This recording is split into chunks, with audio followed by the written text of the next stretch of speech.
네, 여러분 안녕하세요. 6월 16일 수요일 인사드립니다. 크립토 모닝 소프입니다. 크립토 모닝은 디지털 에셋 코리아와 함께하고 있습니다. 자, 수요일 딱 한 주의 중간인데요. 디지털 자산 시장은 약간은 주춤한 모습입니다. 비트코인과 이더리움 등 조정받으면서 자, 붉은기와 초록빛 같이 나타나고 있는 코인 360 페이지죠. 비트코인 점유율은 46.46% 유지되고 있습니다. 코인 마켓캡 통해 확인해본 비트코인 7거래일간 20% 상승, 그렇지만 24시간 기준으로는 강보합권에서 거래가 되고 있습니다. 이더리움은 7거래일간 1% 상승으로 돌아서면서 약간의 상승 모멘텀을 보여주는가 싶더니 역시 현재 약보합권에서 거래 이어가고 있고요. 그 밖에 카르다노와 리플, 비슷한 움직임입니다. 폴카닷은요, 주간 11% 상승 중입니다. 지금 24시간 기준으로는 1%가량 하락하고 있네요. 자, 이렇게 큰 상승이 나오지 않는 가운데 15위의 폴리곤은 주간으로도 그리고 24시간으로도 상승하는 좋은 흐름 보여주고 있습니다. 자, 업비트로 넘어가 볼게요. 업비트에서는 비트코인 4,645만 원 선 기록하면서 소폭 조정받고 있고요. 이더리움도 사실 크게 오르는 건 아니지만요. 강보합권에서 거래 이어갑니다. 유의 종목으로 지정됐던 페이코인이나 LBRY 크레딧, 이그니스 등 오늘도 상승세 이어가고 있습니다.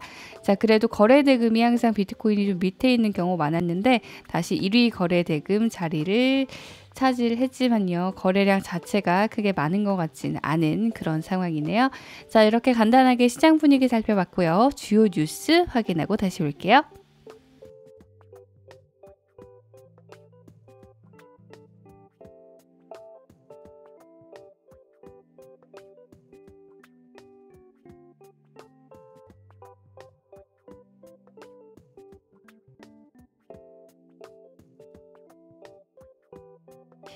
자, 앞으로 5년 안에 미국의 헤지펀드들이 전체 디지털 자산의 한 10%가량을 보유하게 될 거다라는 그런 예측이 나왔습니다. 한 100명 정도의 펀드 매니저들에게 조사를 해봤더니 이런 결과가 나온 건데요. 자, 인터트러스트라는 곳에서 조사한 결과에 따르면 응답자들, 현재는 헤지펀드들이 아직까지는 그렇게 크게 디지털 자산에 완전 몰두해 있다라고 할 수는 없죠. 하지만 앞으로 5년 안에는 10%가량의 자금이 디지털 자산으로 관리가 될 거다라고 그런 예측이 나왔다고 합니다. 자, 이런 내용 참고만 하시고요.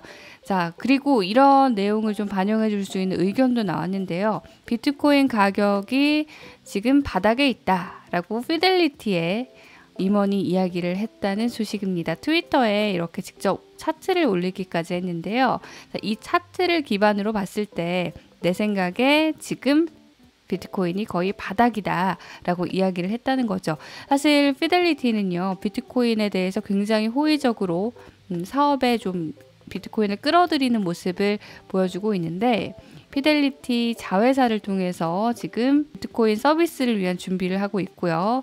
당장 이렇게 분석 플랫폼을 지난 4월에 런칭을 했고요. 이 셜록이라는 분석 플랫폼입니다.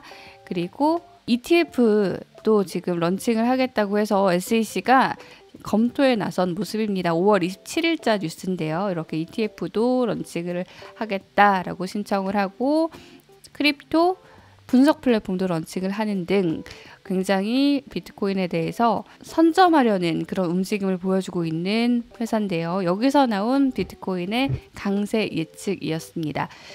자, 그리고 규제 쪽에서도 좀 중요한 뉴스가 있습니다. 일단 미국 민주당 쪽에서 한 의원이 민주당 의원들끼리 모아서 크립토와 중앙은행 발행 디지털 통화 등에 대해서 연구하는 그런 그룹을 만들었다라고 발표를 했다고 합니다. 하원 금융위원회에서 이렇게 이야기를 했는데요. 청문회가 진행되는 와중에 크립토가 굉장히 빠르게 성장하고 있는 가운데 워킹 그룹을 론칭을 했다. 그래서 아직까지는 이해되지 못한 이런 산업에 대해서 우리가 공부를 해야 된다라고 밝힌 건데, 그녀는 2019년에 당시 리브라라고 불렸던 페이스북의 스테이블 코인 프로젝트 준비할 때도 이걸 반대하는 목소리를 냈던 사람입니다. 결국 페이스북의 리브라는 그때 막혔었죠. 규제 때문에.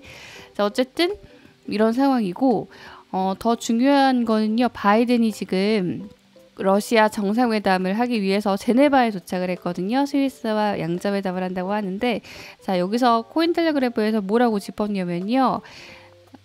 조 바이든 대통령이 아마 이 주제에 대해서 러시아 푸틴 대통령을 만났을 때 직접적으로 언급을 할 수 있다라고 예측을 내놨습니다. 백악관이 지난 13일에 G7 관련해서 내용을 좀 정리를 했을 때도 여기에 랜섬웨어가 들어갔거든요. 또 글로벌 서플라이 체인, 글로벌 공급망, 또 부패 방지, 그리고 랜섬웨어. 이 랜섬웨어 하면 또 비트코인이 지금 관련 있을 수밖에 없죠. 최근에 콜로니얼 파이프라인 해킹 사건 때도 이 해커들이 비트코인으로 돈을 받은 걸로 알려졌잖아요. 그렇기 때문에 언급이 혹시나 나오지 않을까, 이것도 좀 주목을 해봐야겠습니다. 만일 나온다면 또 시장에 영향을 미칠 수 있는 그런 이슈이기 때문이죠. 자, 그리고 중국이 지금 채굴자들을 계속해서 좀 막는 움직임 나타내고 있잖아요. 많은 채굴자들이 그래서 미국 텍사스로 이주를 할 수 있다, 그런 이야기도 나옵니다. 왜냐하면 텍사스가 일단 태양광, 풍력 발전, 이런 전력이 풍부하고 또 시장 분위기도 중국보다 훨씬 호의적이기 때문이죠. 폴카닷 관련 뉴스입니다. 폴카닷이 오늘 좀 상승 흐름 주간으로 타고 있는 거 확인을 하셨는데요. 일단 코인베이스 리스팅이 있었고 쿠사마 페러차인 경매가 시작이 됐습니다. 14일과 15일 사이에 많이 올랐고요. 이 폴카 어셈블리라는 폴카닷과 쿠사마 고버넌스 플랫폼에 따르면 파라차인 슬롯 경매를 시작하는 걸 알리는 모션 310이 시작이 됐다 라고 이야기를 하네요. 자, 앞으로 경매가 일주일간 지속될 예정인데요. 4개의 다른 옥션도 경매도 향후 4주 동안 이루어진다고 하니까 참고하시길 바랍니다. 자, 이렇게 주요 이슈들 오늘 나온 것들 살펴봤고요. 주요 일정 확인하고 오겠습니다. 자, 한 주의 중간인 수요일을 보통 험프데이라고 하죠. 많이 지치는 날이기도 하고요. 또 시장이 오늘처럼 지지부진한 날에는 더 그렇지 않을까 싶습니다. 오늘도 힘내시길 바라고요. 저는 내일 다시 인사드리겠습니다. 고맙습니다.